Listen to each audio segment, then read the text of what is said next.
सभी धर्म प्रिय बंधुओं को जय जिनेन्द्र। हम सभी रत्नगंडक श्रावकाचार्य जी की में सामायिक व्रत को पढ़ रहे हैं और सामायिक व्रत के अंतर्गत हम लोगों ने 102 श्लोक तक पढ़ लिया है। आज हम लोग 103 और 104 नंबर श्लोक पढ़ने जा रहे हैं। आइए पढ़ते हैं। सामायिक में परिसह आदि को भी सहन करना है। अणुव्रती जो है उसको सामायिक में परिसह आदि भी सहन करना है। कैसे करना है आइए उच्चारण करते हैं।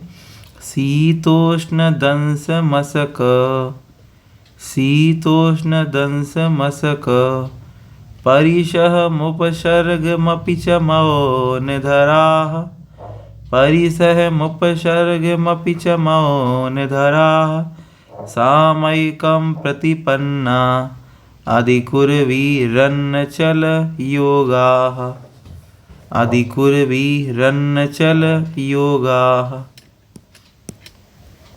ठीक, यहाँ उच्चारण हुआ। अब अर्थ की ओर चलते हैं।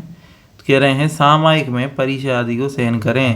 तो कह रहे हैं मौन धरा, मौन को धारण करने वाले, सामायिकम प्रतिपन्ना, सामायिकम अर्थात सामायिक को, प्रतिपन्ना मतलब धारण करने वाले, मौन पूर्वक जो सामायिक को धारण करते हैं उनको क्या करना है, उनको शीतोष्ण, शीत मतलब होता है ठंड और उष्ण मतलब होती है गर्मी। तो उष्णता मतलब गर्मी, यहाँ पे दो शब्द लिखे हैं शीतोष्ण। दंस मशक मतलब होता है मच्छर कीड़े आदि का काटना। तो ये तीन परिसह यहाँ बता दिए, शीत उष्ण दंस मशक आदि परिसहों को। और उपसर्गम अपि, उपसर्ग मतलब कोई बाहरी उपसर्ग कर दे तो उन उपसर्गों को भी मौन पूर्वक सामायिक को धरने वाले को अचल योगात, यहाँ लिखा है अचल योगा। अचल योगा मतलब योग जो है मन वचन काय, मन वचन काय, ठीक है, मन वचन और काय, इन तीनों को अचल करके, कैसा करके, अचल मतलब मन में भी विकार नहीं लाना, वचन में भी कोई विकार नहीं लाना, परिसह आने पर, उपसर्ग आने पर, और काय से भी कोई प्रतिक्रिया नहीं देगा। आदि कुर्वीन अर्थात सहन करना चाहिए। अचल योग पूर्वक सामायिक करने वाले को मौन धारण करके शीत उष्ण दंस मशक आदि जो परिसह हैं और उपसर्ग आदि यदि कोई कर दे सामायिक के समय तो उसको भी सहन करें, समता पूर्वक सहन करें।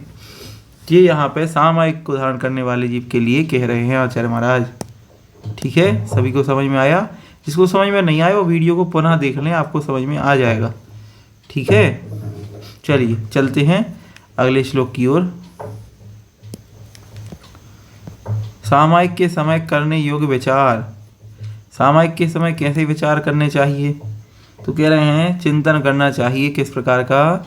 असरणमशुभम नित्यम दुःखमनात्मान मावशामि भवम, दुःखमनात्मान मावशामि भवम, मोक्षस्तद्विपरीतात्, मोक्षस्तद्विपरीतात्, मेति ध्यायन्तु सामयिके, मेति ध्यायन्तु सामयिके।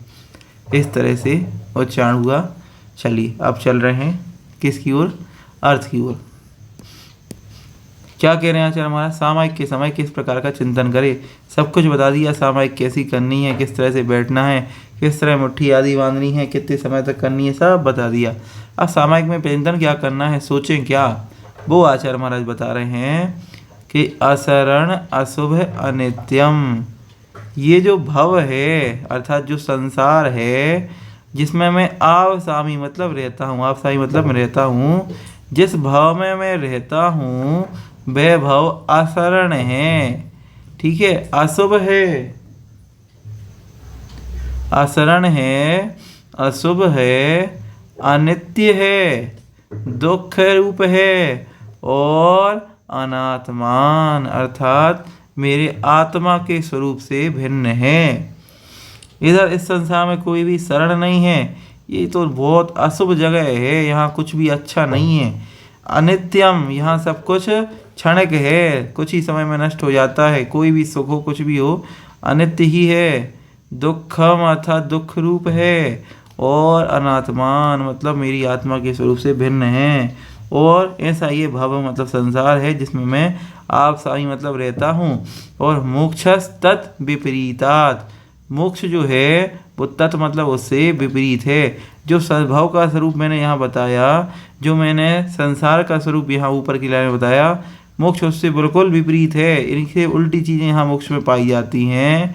ठीक है, इस प्रकार का यहाँ लिखा है इति, इस प्रकार का ध्यान तो मतलब ध्यान करें, सामायिक मतलब सामायिक में। इन सब का ध्यान, इस प्रकार का ध्यान सामायिक में करना चाहिए। ठीक है, समझ में आया आप सभी को? नहीं आए तो फिर से वीडियो को देख लें, समझ लें और मेरे चैनल के साथ भी जुड़ जाएं, सब्सक्राइब आदि भी कर लें, ताकि सारी श्रावकाचार्य जी की वीडियो आपको एक साथ दिखाई देने लगें। यदि आपको वीडियो नहीं दिखाई देते हैं तो कहीं ना कहीं इसी कारण से दिखाई नहीं दे रहे हैं लाइन से, क्योंकि आप चैनल में जुड़े हुए नहीं हैं। इसलिए सब्सक्राइब आदि तक कर लें ताकि चैनल में आप जुड़ पाएँ। चलिए, सभी को जय जिनेंद्र।